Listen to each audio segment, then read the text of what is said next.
ये गुरु दीक्षा नहीं है, ये आत्म मंत्र है, आत्म दीक्षा है, इसलिए इसको नामदान कहते हैं। आप लोग इसको सम्मान से ले लो और ये सबके काम आएगा।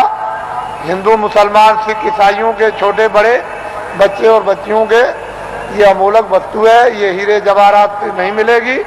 चाहे जितना भी दुनिया में बांटो, जब उस प्रभु की कृपा हो जाएगी उन महात्माओं पर तभी वर्षा होगी। इसके पहले कुछ छेड़ने वाला नहीं, पत्ता नहीं हिलेगा। लेकिन जो दया उनकी हो गई कि इन आत्माओं को अवसर दे दो, इनको मौका दे दो, इन पर वर्षा कर दो और ये बीज डाल दो, जब वो ऋतु और समय आएगा तो जम जाएगा। महात्मा फकीरों की मेहनत व्यर्थ नहीं जाती। तो मैं आदेश का पालन कर रहा हूं और ये सर्वोपरि आत्मदान आपको दे रहा हूं, उसको आप सम्मान से ले लो। और 2 मिनट, 4 मिनट, 5 मिनट, 1 मिनट, आधे मिनट मनुष्य दरवाजे पर, मनुष्य आत्म दरवाजे पर बैठकर आप जिस तरह से बताया जाए उस तरह से आप भजन करो। यहीं पर अगर दरवाजे पर बैठ करके आपने भजन कर लिया तो रिद्धियों सिद्धियों का सबका भंडार उदय हो जाएगा। यही से सब चीजें मिलने लगेंगी। लेकिन दरवाजा नहीं मिला और वहां बैठ करके भजन नहीं किया तो कुछ मिलने वाला नहीं है। वैसे ही खाली आए हो, अज्ञान में आए और अंधकार में आए, रोते हुए आए। जब जाने का समय होगा तो ज्ञान रखवा लेगा, देखना रखवा लेगा, सुनना और बोलना रखवा लेगा और एक पीछे से ठोकर मारकर रवाना कर देगा। इसलिए आप लोग संभल करके रहो। हम तो कोई जय गुरुदेव है नहीं। इस किराए के मकान का नाम आपका ही रखा हुआ, जो रखवाया होगा उस समय के पंडितों से, यह नाम तुलसीदास है।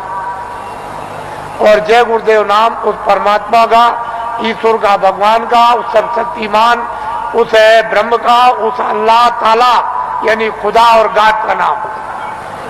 ये किसी इंसान आदमी का नाम नहीं। तो जो नाम मैं भगवान का बोलूंगा सब लोग एक साथ बोलेंगे, आगे पीछे नहीं।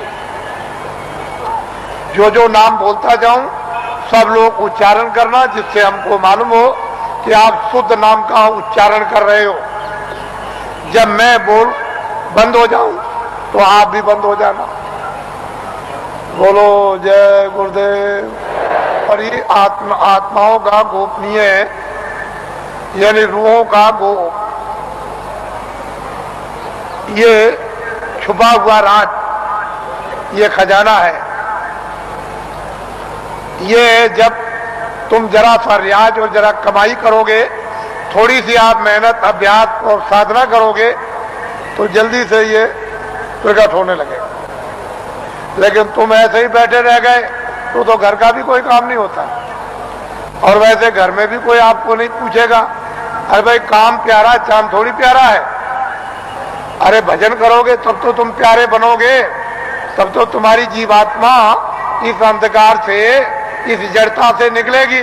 लेकिन भजन नहीं करोगे तो कौन किसको प्यारा? पति स्त्री को जवाब देता है, स्त्री पति को जवाब देती है, माँ बाप बच्चे को जवाब देते हैं। चाम नहीं प्यारा, काम प्यारा। अरे बातें प्यारी नहीं है, साधना और भजन और प्यारा है।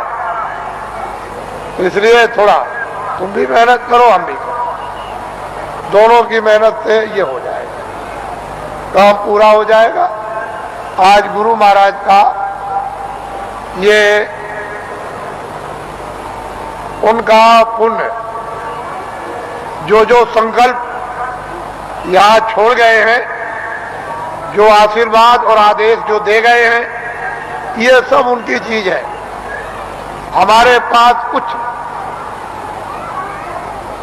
उन्हीं का आशीर्वाद, उनकी दी हुई ये दौलत है। और उन्होंने आदेश दिया है कि इस तरह का जब समय आएगा तो बांट देना,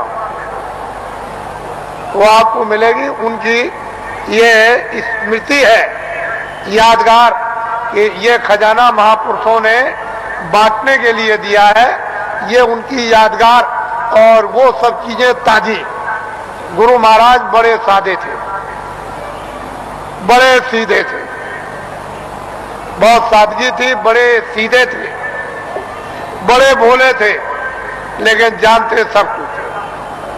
कोई चीज उनसे छुपी नहीं, सब कुछ जानते थे। और उन्होंने ये संकल्प, तो उनका ये संकल्प है कि जीवों को बहुत लाभ होगा, रूहानियत का, आध्यात्मिकता का। आगे सब लोग तैयारी करो, भंडार खुलेगा और सब लोग उस भंडार में प्रवेश होंगे और असली खजाने की लूट होगी। लोग लूटेंगे अपनी अपने दामन, अपनी अपनी झोली, नेत्रों की झोली, नेत्रों का दामन, दिव्य नेत्र की झोली और दिव्य नेत्र का दामन फैलाकर, और माल की, अद्भुत माल की, दैविक माल की, वो खजाने की यानी लुटाई होगी। और हीरे जवाहरात ये उस लुटाई के सामने कुछ नहीं है। वो चेतन हीरे, वो अमृत के हीरे ऐसे बरसेंगे जिसको ये सब के सब इस मनुष्य रूपी मंदिर में अपनी आंखों से वो लुटाई होगी कि जो वर्णन में नहीं आएगी। आपको क्या मालूम है कि आकाश से क्या वर्षा हो रही है? तुमने अपना दरवाजा ही बंद कर रखा, तो वर्षा क्या पता चलेगी? अरे दरवाजा तो खोलो, मुंह तो खोलो, तब वर्षा मालूम हो कि कैसी वर्षा हो रही है अखंड। महात्माओं ने जो कुछ भी वर्णन किया है वो कटु सत्य है, उसमें जरा सा भी कोई गुंजाइश नहीं। तो ये उनकी पुण्यतिथि है और उन्हीं के संकल्प का ये आपको प्रसाद। वो तो देने का एक आधार तो चाहिए, तो कोई आधार आपको, जो आधार है वो आपको दिया जाता है कि इसको आप संभाल करके ले जाएंगे। हो सकता है कि साल भर आपको अवसर न मिले, तो इसको आप प्रसाद को संभाल करके रखेंगे और जरूरत पड़ने पर आप इससे काम लेंगे। अपनी व्याधियों में, परेशानियों में कभी कभी ऐसा भी होता है कि हे मालिक, हमको कुछ नहीं चाहिए, जितने दुख हमारे कर्मों के हों वो जल्दी से जल्दी हमको दे दीजिए, लेकिन प्रार्थना यह है कि बर्दाश्त जरूर दीजिएगा, पर हमको आत्मधन लुटा दीजिए। तो इसलिए भी आत्मधन की लूट के लिए भी प्रसाद खाते हैं। ये तो मुख्य चीज है, लेकिन कभी कभी तरह तरह के कष्ट, तरह तरह की परेशानियां, तरह तरह की हैरानियां परिवार में, बीमारियां परिवार में, बच्चों में और बच्चियों में, पत्नी में और पति में, भाइयों में, माँ में, पिता में, अड़ोसी में, पड़ोसी में, जात में, बिरदारी में, समाज में, दफ्तरों में और राज में और इसमें और उसमें, ये तरह तरह की जो बीमारियां, जो रोग लग गए हैं, उनके लिए भी लाभदायक। लेकिन यह है कि अनुचित उपयोग करोगे तो लाभ नहीं होगा, उचित उपयोग करोगे तो लाभ हो जाएगा। अनुचित क्या उपयोग है कि मैं ये प्रसाद खाता हूं, आज मैं रात को डकैती डालूंगा, मुझे 1 लाख रुपया मिलना चाहिए, ये अनुचित,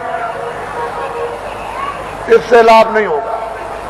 तुम इसको खा करके डकैती डालोगे, चोरी करोगे, मौके पे पकड़े जाओगे और फिर कर्मचारी अधिकारी पकड़ेंगे तो वो डंडे मारेंगे, कचहरी पहुंचा देंगे, तुम्हारी सजा हो जाएगी। तो अनुचित प्रसाद का उपयोग मत करो, उचित करो। और मेरी चोरी छूट जाए, मेरी डकैती छूट जाए, झूठ छूट जाए, छल कपट छूट जाए, बदमाशी छूट जाए और मुझसे ये छूट जाए और ये बुराई छूट जाए और मुझ में अच्छाई आ जाए, और जब उचित उपयोग करोगे कि मेरी बीमारी चली जाए या मुझे बीमारी में आराम हो जाए, तो इसमें लाभकारी होगा, फायदा। ये इसलिए बातें आपको बताए देता हूं कि आप श्रद्धा से, आस्था से आपने रात को तपस्या की है ठंडी में। हम भी देख रहे हैं, हम कोई ऐसा थोड़ी कि नहीं। आपको क्या मालूम कि रात को मैं कैसे घूम रहा था? किसी को नहीं पता कि मैं कैसे निकल के, किसी ने नहीं पहचान पाया। कोई भी सड़क पर पहचानने वाला नहीं मिला। तो आपको तो ये जानना चाहिए कि मतलब ये है कि मैं देखता हूँ, ऐसा थोड़ी है कि मतलब मैं अंदर घुस गया तो मैं देखूं और समझूं नहीं उसको। तो ये सब मैं देखता हूं कि आप अंगों से तपस्या कर रहे हो और तपस्या का फल आपको मिलेगा। ठीक है, आपने शरीर से गुनाह किए हैं, बुरे काम किए, पाप किए हैं, आपने, ये ठीक है कि आपके ऊपर जमा है, लेकिन तपस्या अपनी जगह। वो तो धीरे धीरे धीरे धीरे जिसका ढेर ज्यादा हो जाएगा और फिर एक दूसरे में मिलने लगेगा, तो मिलकर के एक दूसरा अच्छा और खराब खून शोधन करके और खराबी को निकाल देता। वो तो अपने तरीका है। लेकिन यह है कि तपस्या तो तपस्या ही है। तो आपको मैं और कुछ नहीं कहूंगा, क्योंकि ये गुरु महाराज की ये विशेष कृपा और दया यादगार दिन है। आज मैं आपके सामने नामदानी देकर इसको समाप्त करूंगा। ये लोग जो अभी प्रसाद ले रहे हैं वो उसी तरह से, यानी प्रसाद को ले लें, अच्छा रहेगा और वो उनके लिए जरूरी है। ठीक है, आप इधर आओगे तो ठीक है, लेकिन वो भी संकल्प ही किया, यानी दया मांगी हुई है। तो जब दया मांगी हुई है और वो एक आपके लिए सुलभ है, तो आप क्यों इधर उधर यानी हाथ पैर पीठ पटकते हो? जो चीज मिल रही उसको तो पहले ले लो, और कुछ मिल जाएगी वो भी ले लेना। अरे भाई, इसके माने ये थोड़ी है कि अगर कोई 10 दे तो 10 भी ले लो, और कोई ये दे दे तो और भी ले लो, कोई एक दवा दे दे तो वो ले लो, और कोई उससे भी अच्छी दे दे उसको भी ले लो। तो ऐसा क्यों कि बस हम नहीं लेंगे? अरे रोग तो रोग ही है, बीमारी तो बीमारी, भूल भटक तो